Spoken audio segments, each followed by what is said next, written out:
Hey everybody, it's Ron from Pick Dawgz. This is Ron's Bank Shop Breakdown. We're going to go over 5 college basketball games for Sunday, January 21st, 2024. Now, if you like what you see, make sure to give this video a big thumbs up and subscribe to our channel. Don't forget to put your college basketball picks in the comment section below. And if you're looking for my best bets, including my college basketball Bank Shop best bet, you can find those in the premium picks tab at pickdawgz.com. There's also a link in the description. Alrighty, let's get into it. Here are the games for Sunday in college hoops.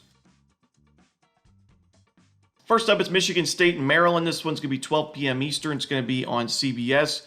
Now, Michigan State has consistently gone on the road and lost games this year. I mean, this Spartans team, still a very talented team and, a team to watch out for in the Big Ten, but they don't have a single neutral site or road win this season. They lost a couple neutral site games in non-conference play against Duke and Arizona, and then their true road games in conference play in the Big Ten against Nebraska, Northwestern, and Illinois, all losses. And the Northwestern loss was a blowout loss, 88-74.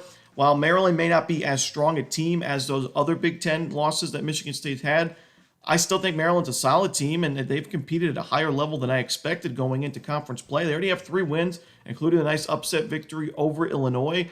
And Maryland at home here, off the loss against Northwestern, that was a competitive game, a close game. I like Maryland's defense, top 25 in adjusted defensive efficiency. They force turnovers, but they're also a really strong offensive rebounding team. So while they're not a very good shooting team, they're ranked 346th in three-point shooting, at least they can get those second chance looks. Michigan State, not a great defensive rebounding team, so the Terrapins should be able to get some second chance points, but also some putback layups and also and ones. I mean, Maryland does a good job of getting to the free throw line. They score a lot of their points, right around 25% of their points the Terrapins score from the charity stripe. And I think, like I said, they're not a great shooting team, but if they're getting buckets in other ways, I think their offense will be fine in this one. So I'm going to take Maryland. I just can't trust Michigan State on the road right now.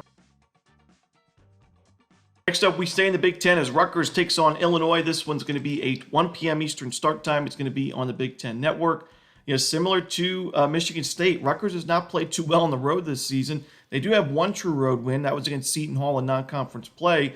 Solid win, pretty good team in the Big East, but that was also a game where it was kind of like an anomaly, in my opinion, when you look at the shooting numbers. Rutgers is not a very good shooting team at all. 3-point range, 2-point range from the free throw line. This team has just not shot the ball well. But in that Seton Hall game, Rutgers was 12 of 24 from 3, so 50% right on the mark, and Seton Hall was 3 of 20, 15%. Rutgers had a huge advantage from the perimeter, yet they only won that game by 7 points. So to me, that's a pretty concerning statistic, and like I said, an anomaly for Rutgers offensively. In their other true road games against teams like Wake Forest, that was an absolute blowout, 76-57. Ohio State was a 76-72 competitive game, but you lost by 9 to Iowa on the road. You lost by 18 to Michigan State on the road. And like I said, 57 points against Wake Forest, 55 against Michigan State. I don't necessarily trust this Rutgers offense on the road. And, Illinois, I give them credit. This was a team that lost its star player in Terrence Shannon, and they played pretty well without him. I mean, a nice win against Michigan last time out. They beat Michigan State not too long ago on January 11th. And really, the defense has really stepped it up. They're now 26 in adjusted defensive efficiency, 6th best effective field goal percentage defense. They don't take fouls. They're, top 10 two-point defense. I think Rutgers' offense really struggles in this ball game. And, Illinois, not the fastest offense. We know Rutgers likes to slow the game down. So I think we see a slower game, more defensive first. I'm going to take the under in Rutgers, Illinois. Next up, we see Wichita State and South Florida. This one's going to be a 2 p.m. Eastern start time. It's going to be on ESPN+.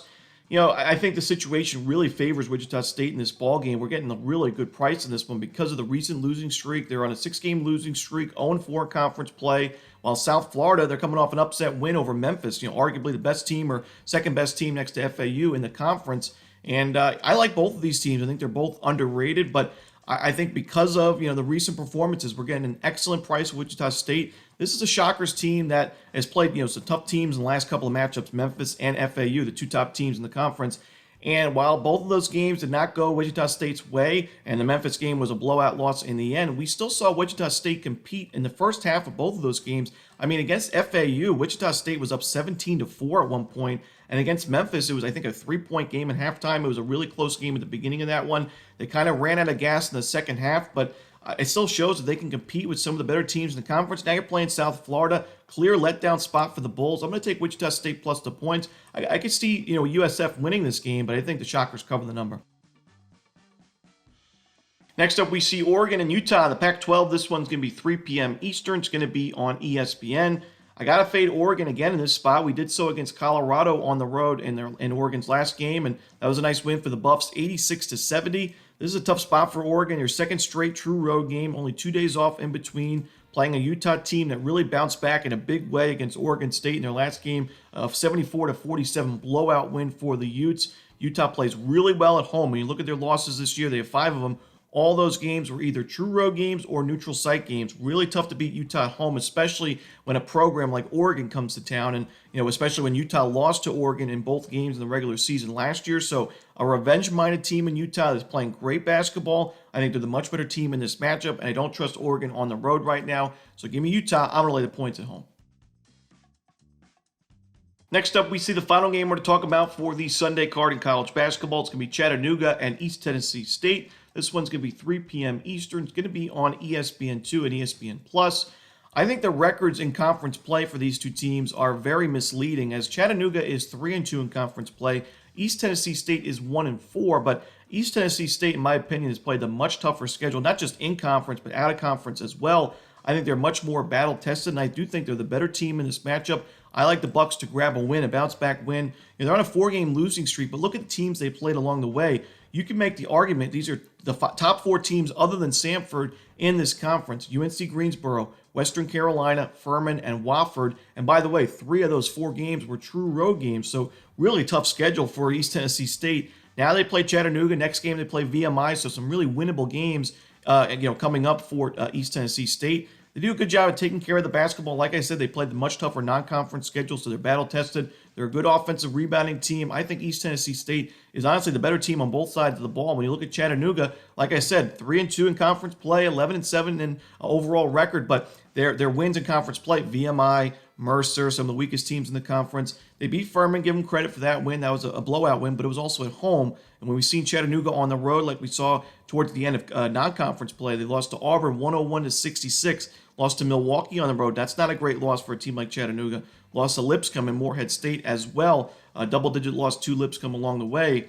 I don't trust Chattanooga on the road here. Give me East Tennessee State. We're getting an excellent price because of recent results. And that's it. Those are the games for Sunday in college basketball. Hope you enjoyed this video. If you did, don't forget to hit that like button and subscribe. And don't forget to put your college basketball picks in the comment section below. Again, if you're looking for my best bets, you can find those at Pick Dawgz Premium. As always, this is Ron Romanelli. Good luck.